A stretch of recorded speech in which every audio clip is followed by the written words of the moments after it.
আসসালামু আলাইকুম, hello everyone, আমি কাউসার।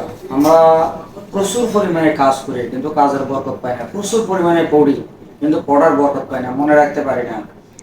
আমরা প্রচুর পরিমাণে পরিশ্রম করি সফলতার জন্য, ইনকামের জন্য, কিন্তু ইনকামের চোখ দেখতে পাই না। কিন্তু অন্য লোকে অল্প সময় পরিশ্রম করে সেখানে থেকে আউটপুট ভালো পায়। এটার কারণ কি, আমি একটা গল্পের মাধ্যমে বুঝাচ্ছি, মনোযোগ সহকারে শুনেন। যেমন একটা রহিম মিয়া, রহিম এবং করিম, এরা দুইজনেই কাঠুরি, তারা কাঠ কাটে, গাছ কাটে। দুজনের ভিতরে প্রতিযোগিতা চলে। সে বলে যে আমি বেশি কাটতে পারি, ও বলে যে আমি বেশি কাটতে পারি। তাই একদিন দুজনের ভিতরে প্রতিযোগিতা হলো সারাদিনে কে কয়টা গাছ কাটতে পারে। তো এখন রহিমিয়া কি করে, সারাদিনে 1 ঘন্টা পর্যন্ত গাছ গাছ কাটে, 15 মিনিট বিশ্রাম নেয়, এক জায়গায় যাইয়া বিশ্রাম নেয়।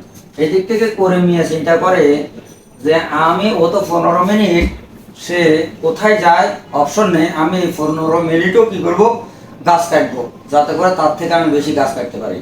তো এই 24 ঘন্টার ভিতরে সে কি করলো, গাছ কাটলো। আর ও 24 ঘন্টার ভিতরে প্রতি ঘন্টা 15 মিনিট করে বিশ্রাম নিল। পরবর্তীতে করে মিয়া মনে মনে ভাবতেছে, তোমার সাথে আজকে প্রতিযোগিতায় আমি জিতবই জিতবো। তো তখন তারা কি করলো, সন্ধ্যার সময় গাছ গণনা শুরু করলো। আর গণনা করার পরে কর্মিয়া গাছ কাটলো খুবই কম, কিন্তু রহিমিয়া গাছ কাটলো বেশি। আর কর্মিয়া চিন্তা করলো যে আমি এত পরিশ্রম করলাম, 15 মিনিট সে বিশ্রাম নিল, আর আমি 15 মিনিট পর্যন্ত পরিশ্রম করলাম, তারপর আমার গাছ কাটা কম হলো কেন? এই জন্য সে এটা বুঝতে পারতেছে না। তখন কর্মিয়াকে জিজ্ঞেস করলো, কিরে ভাই, তুমি 15 মিনিট করে সময় দাও নাই, আর আমি 15 মিনিট করে পরিশ্রম করছি, তারপর আমার গাছ কাটা কেন কম হলো? তো তখন রহিমিয়া বললো যে কি, দেখো, তুমি যে 15 মিনিট দেখতে পেয়েছো আমি বিশ্রাম করছি, এই 15 মিনিটের ভিতরে আমি 10 মিনিট যে কুঠাল দিয়ে গাছ কাটতেছিলাম, এই কুঠালটাকে ধার দিছি, আর 15 মিনিট আমি বিশ্রাম নিছি।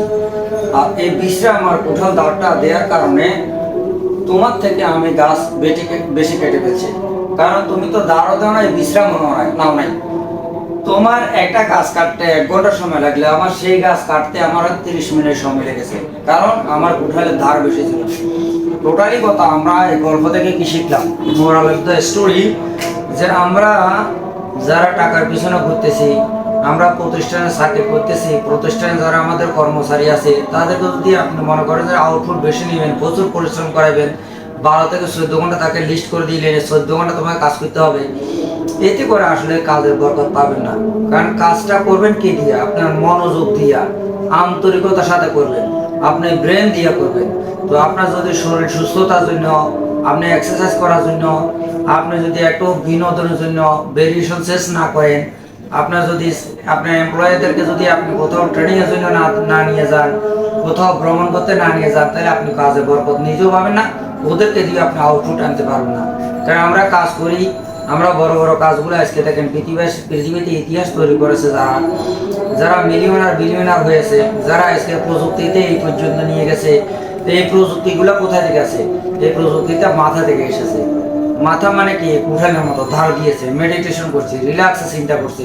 পৃথিবী যত কিছু আবিষ্কার করছে ঠান্ডা মাথায় চিন্তা করার কারণে। চোখ বন্ধ করলে আমরা দেখতে অনেক কিছু চিন্তা মাথায় আসে, যেটা আমাদের চিন্তা একটা সময় ছিল না, নতুন নতুন আইডিয়া আসে। এই জন্য আপনারা কাজ করবেন, কোনো নিষেধ নাই, কিন্তু আপনার শরীরকে সময় দেওয়া, ব্রেনকে সময় দেওয়া, মেডিটেশন করা, এক্সারসাইজ করা, ভালো খাবার দাবার করা, লাইফস্টাইল চেঞ্জ করা, ঘোরাফেরা করা, বিনোদন করা, আমাদের ব্রেনে যেরকম খোরাকের দরকার, শরীরের খোরাকের দরকার, তেমনিভাবে সব কিছু মিলিয়ে আমাদের জীবন, তাহলে আপনি জীবনে আনন্দ পাবেন, কাজে বরকত পাবেন। আশা করি ভিডিওটা ভালো লেগেছে। সবাই শেয়ার করতে বলবেন না, আমাদের সাথে থাকেন, আরো নতুন নতুন ইনশাআল্লাহ ভিডিও পাবেন। আসসালামু আলাইকুম রহমতুল্লাহ।